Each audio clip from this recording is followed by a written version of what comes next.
ډاکټر صاحب اول خو راته دا ووایه چې نفسیاتي یا دماغي مسایل څه کیدای شي؟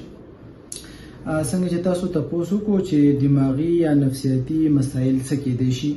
نو هغه بیماریانې کومې چې مطلب د انسان په مزاج باندې اثر کوي، داغه په ناسته پاسته باندې، داغه په سوچونو کې بدلون راولي او د هغه رویو باندې اثر کوي، دغه ټول بیماریانو ته موږ نفسیاتي یا دماغي بیماریانې وایو. ورسره سره کم چې یا د جټکې مرض شو، د سر درد شو، د خفګان بیماری شو، څه بیماریانې داسې دي چې هغې ته موږ لږ داسې وایو چې هغه لکه خلک چې ورته په عام ژبه کې د لیونتوب مرض وایي، سکیزوفرینیا، بایپولر افیکټو ډیسارډر، یا د دغې سره سره په نننۍ زمانه کې چې کوم زیات رجحان لکه خلک په ډېر د نشه‌آور څیزونو استعمالولو کې انوالو شوی دی، یا د دې پورې چې کوم چې موږ اډکشن وایو لکه سکرین اډکشن، نیټورک موبایل اډکشن، دا څیزونه. او د دې نه علاوه د ماشومانو خپل په عمر سره بیماریانې دي، نفسیاتي، ذهني چې کوم کې کانډکټ ډیسارډر، ADHD، اټیزم، لرنینګ ډیسیبلیټیز کوم چې ناپوهي یا د جټکې مرض، او دغه سره سره بیا د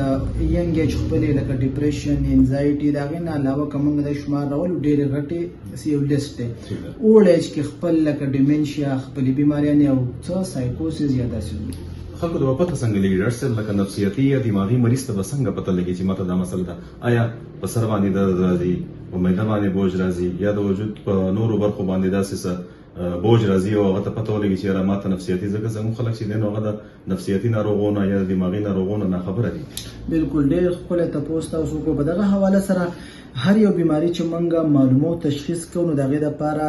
په بوکس کې یا په ګایډلاینز کې یو خپل ډایګنوسټیک کرایټیریا، خو لنډ شارټ کټ یو څو غټ علامات په زه تاته ویم چې دا علامات په یو سړي کې نو پکار ده چې هغه خپل سایکیټریسټ، ماهر نفسیات له لاړ شي او دغه سره معاینه وکړي. لکه دا ټول ناول که د ده په رویو کې بدلون راشي، د ده په ناسته پاسته کې بدلون راشي، دی یوازې کېدل شروع کړي، دله د خلکو سره میلاوېدل خوند نه ورکوي، دی د ځان سره اشارې، ځان سره خندا دا شروع کړي، د خپلو کپړو د ځان خیال نه ساتي، خوب کې مسله راشي، خوراک کې مسله راشي، د ده په سوچونو کې داسې بدلون راشي لکه د ده داسې سوچونه راځي چې هغه نارمل نه وي، لکه د په ذهن کې داسې سوچونه راځي چې هغه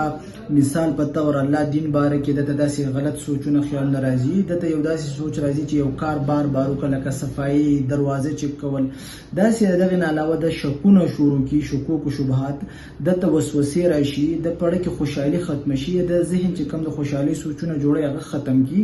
دته په وړ خبره باندې چړچړاپن، غوسه راشي، د معده هغه شانتي نارمل کار نه کوي، ګیس، ساړوبي، بوج دا په دته محسوسیږي، د ډکو بولو په دغه کې بدلون راشي چې هغه یا ډېر قبض یا د نرموالی راشي. او دغه شانتي که دا لیست موږ شروع کړو نو ډېر مخې ته به ځي او دغه غټې علامات دي چې که داسې علامات چاته ومي نو پکار ده چې هغه سایکیټریسټ سره معاینه وکړي ورسره، لکه د ټول نه غټ دلته چې یا د جټکې مرض یا د سر درد هم یو علامت دی.